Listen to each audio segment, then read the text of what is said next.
हाँ, तो ये जो सवाल है ये उनके लिए है जो बताते हैं कि यूनिट एंड डायमेंशन का सवाल ज़्यादा नहीं आता। आता है भाई, हर साल आता है कुछ ना कुछ, मतलब आ ही जाता है। तो ये सवाल यूनिट एंड डायमेंशन का है।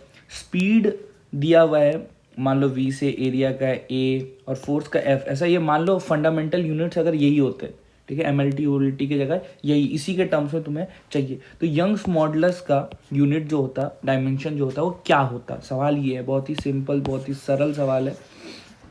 आइए देखते हैं क्या होता है।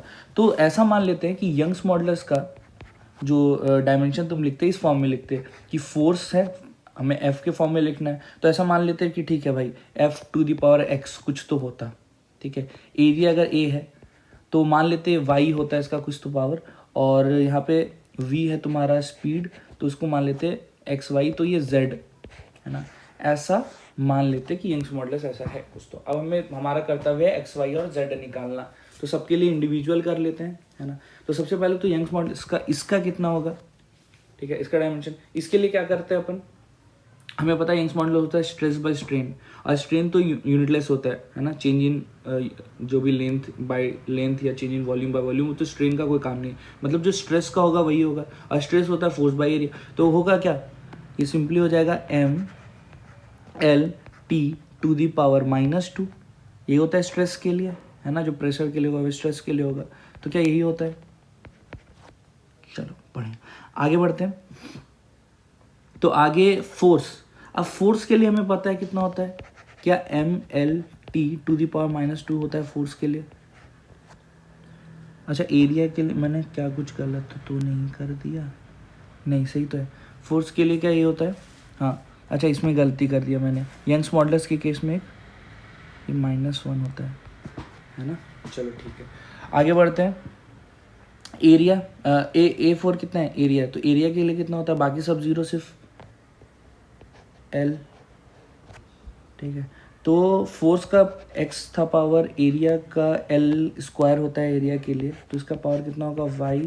अच्छा, वेलोसिटी की बात, वेलोसिटी क्या होता है L⁻⁻1, तो इसका पावर कितना दिया हुआ है z। क्या ही दिया हुआ है, सारे m सारे l सारे t को अलग अलग कर दो, तो m⁻1 है, L⁻−1 है, और T⁻−2 है, सबको अलग करते हैं।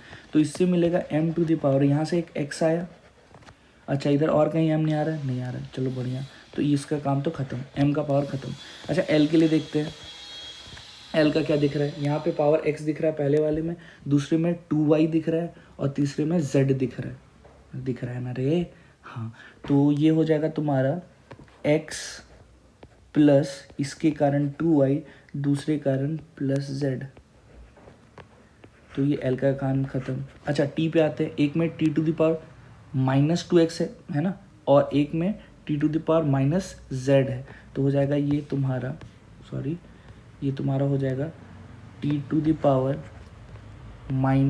भी है, x भी है, और z भी है, ये दोनों है t के लिए, ठीक है। तो ये सबके लिए अपना अपना हो गया। तो इस इक्वेशन में क्या पता चला कि भाई पहला जो x होगा वो तो 1 के बराबर, बहुत बढ़िया, पहले इक्वेशन से पता चल गया।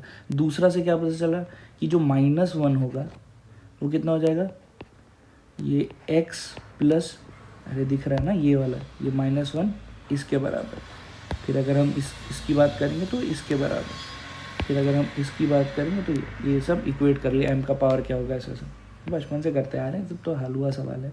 तो ये होगा 2y प्लस z, एक ये क्वेश्चन आया। तीसरा क्या मिलेगा, जो -2 होगा वो किसके बराबर होगा, -2x -z। तो अगर आप इसको तरीके से इन तीनों को सॉल्व करते हो तो पहला तो x का वैल्यू 1 मिल ही गया तुम्हें आराम से, ठीक है। दूसरा x का वैल्यू यहाँ पुट कर दो 1, तो कितना हो जाएगा -2 खत्म, तो मतलब z का वैल्यू तो यहीं से निकल गया, कितना 0। अच्छा, अब x का वैल्यू एक बार पुट कर दो, कितना, इस वाले में 1, और z का वैल्यू पुट कर दो 0, तो z 0 मतलब ये खत्म, x का वैल्यू यहाँ पे 1 1 उधर गया, तो -2 2, तो y का वैल्यू आ जाएगा -1, तो y मिल गया -1। तो जो तुम्हारा फाइनल ये,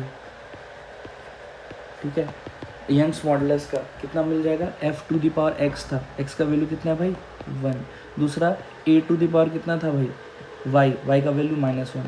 अच्छा, v⁻ कितना था z का वैल्यू तो 0 था। अरे मतलब जो आंसर मिल जाएगा f⁻1 a⁻−1 और v⁻0, ऐसा कुछ दिख रहा है क्या? हाँ ना भाई साहब, ऑप्शन नंबर ए। तो 16 का जो 16 का जो आंसर हो जाएगा वो हो जाएगा A1 या ए जो बोल। बढ़ते क्वेश्चन नंबर 17 की तरफ, जो कि आया था जेईई मेंस में 2020।